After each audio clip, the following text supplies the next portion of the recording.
Pemirsa, sejarah pemilu legislatif di Indonesia memiliki sejumlah catatan penting. Ya, sejak memasuki era reformasi hingga sekarang, partai politik pemenang pemilu silih berganti. Belum ada parpol yang bisa memenangi pemilu hingga 2 kali berturut-turut. Berikut data dan juga faktanya. Pasar bebas demokrasi dibuka pasca runtuhnya Orde Baru dan berganti Orde Reformasi. Ledakan partisipasi politik benar-benar terjadi. Jika kontestasi politik era Orde Baru hanya diikuti oleh 3 parpol, pemilu pertama di era reformasi diikuti 48 parpol yang memperebutkan 462 kursi DPR RI. Dalam pemungutan suara yang digelar 7 Juni 1999, 3 parpol era Orde Baru yakni Golkar, P3 dan PDIP sebagai saluran politik masa PDI masih berjaya. Bedanya jika Golkar selalu menang di era Orde Baru, kali ini harus merelakan hilangnya status sebagai pemenang. 3 besar perolehan suara adalah PDIP sebagai pemenang dengan meraih 33,7%. Pada pemilu legislatif yang diikuti 24 parpol ini, giliran Golkar yang keluar sebagai pemenang dengan 21,58% suara. Pemilu legislatif 2009 sendiri dimenangkan Partai Demokrat dengan perolehan 20,85% suara. Diikuti kali ini PDIP kembali menjadi pemenang dengan perolehan 18,95% suara, diikuti oleh Partai Golkar. Pada pemilu legislatif 2019 tercatat ada 4 parpol baru yang ikut berkompetisi: PSI, Perindo, Partai Berkarya, dan Partai Garuda. Apakah di antara mereka ada yang langsung menjadi bintang dan lolos parlemen? Kita tunggu.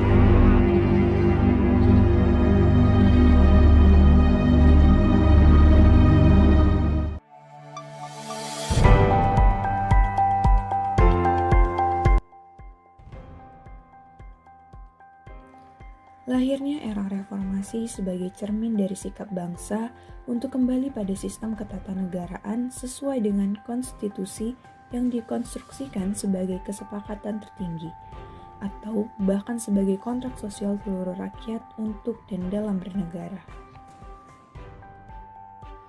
Era reformasi dimulai dari tumbangnya kekuasaan Soeharto pada tahun 1998 hingga sekarang.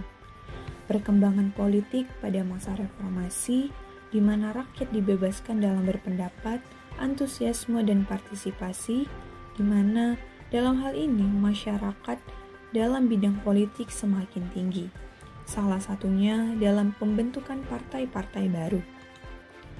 Pada era reformasi, pelaksanaan sistem pemerintahan yaitu yang sering disebut dengan Orde Transisi Demokrasi Pancasila yang diterapkan sesuai dengan azas demokrasi yang berlandaskan Pancasila, di mana demokrasi Pancasila era reformasi ini adalah salah satu reaksi terhadap pemerintahan Orde Baru yang dianggap telah menyimpang dari tujuan dan cita-cita demokrasi Pancasila itu sendiri, di mana pemerintahan Orde Baru yang represif dan dijangkit oleh korupsi, kolusi, dan nepotisme atau KKN menyebabkan kerusakan dalam bidang hukum, politik, dan ekonomi. Penegakan hukum dan kebijakan ekonomi saat itu dirasakan semakin menjauh dari nilai-nilai kemanusiaan, kerakyatan, dan keadilan yang termasuk ke dalam nilai-nilai Pancasila. Pada era reformasi ini, demokrasi yang diterapkan oleh Indonesia adalah demokrasi Pancasila, di mana dengan karakteristik berbeda dari Orde Baru dan sedikit mirip dengan demokrasi parlementer 1950 sampai 1959. Demokrasi Pancasila ini memiliki beberapa karakteristik seperti pemilu lebih demokratis, rotasi kekuasaan dari pemerintahan pusat hingga daerah, pola rekrutmen politik terbuka, serta hak-hak dasar warga negara yang dianggap terjamin. Pada era reformasi ini, Indonesia menerapkan demokrasi Pancasila, di mana demokrasi ini memiliki kelebihan dan kekurangan. Kelebihan dapat kita lihat dari yang pertama, demokrasi ini dilakukan oleh rakyat dan untuk rakyat. Demokrasi yang menjunjung kesetaraan, yang memunculkan desentralisasi kawasan serta dianggap menjadi demokrasi yang baik untuk banyak orang. Demokrasi ini pun mewujudkan atau menciptakan rasa keterlibatan rakyat seperti contohnya keterlibatan dalam pemilu. Namun dari seluruh kelebihan tersebut, ada pun kekurangan dari demokrasi Pancasila ini, yaitu banyak masyarakat yang salah tafsir mengenai reformasi ini. Yang kedua, masyarakat itu terlalu bebas. Dan yang ketiga, banyak pemaksaan dari pihak-pihak tertentu. Dan yang terakhir adalah rendahnya pengetahuan tentang politik.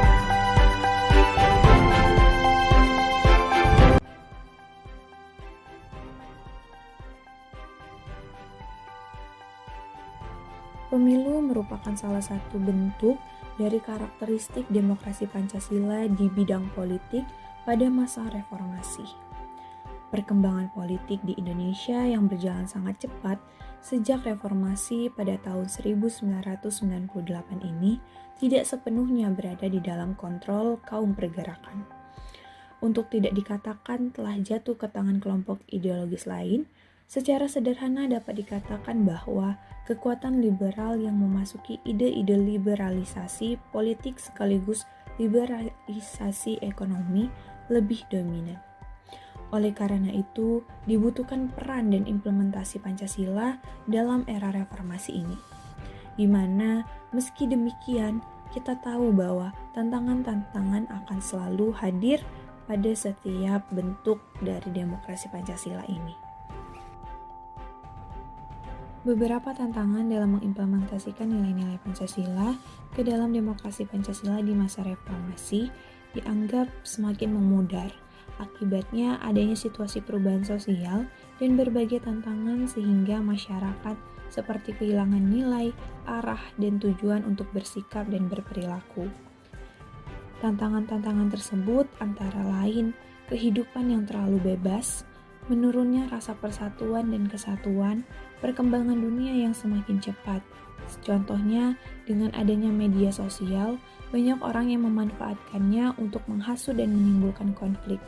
Selain itu, hingga kini kekuatan-kekuatan besar dunia tetap berusaha memperebutkan pengaruh ke negara-negara lainnya.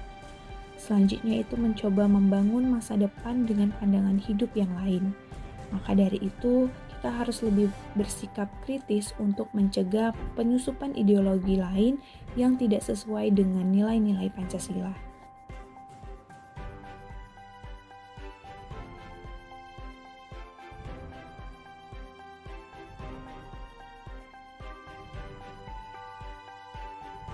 Solusi yang bisa saya berikan sebagai warga negara adalah kita sebagai warga negara harus memahami secara sungguh-sungguh dan penuh mengenai makna dari demokrasi itu sendiri, baik dalam bentuk pemilu ataupun bentuk lainnya, serta memahami mengenai nilai-nilai Pancasila yang tertanam di Indonesia, yaitu demokrasi sebagai wujud untuk mencapai tujuan bangsa yang harus beriringan dengan pengimplementasian nilai-nilai 5 dasar negara, yaitu Pancasila.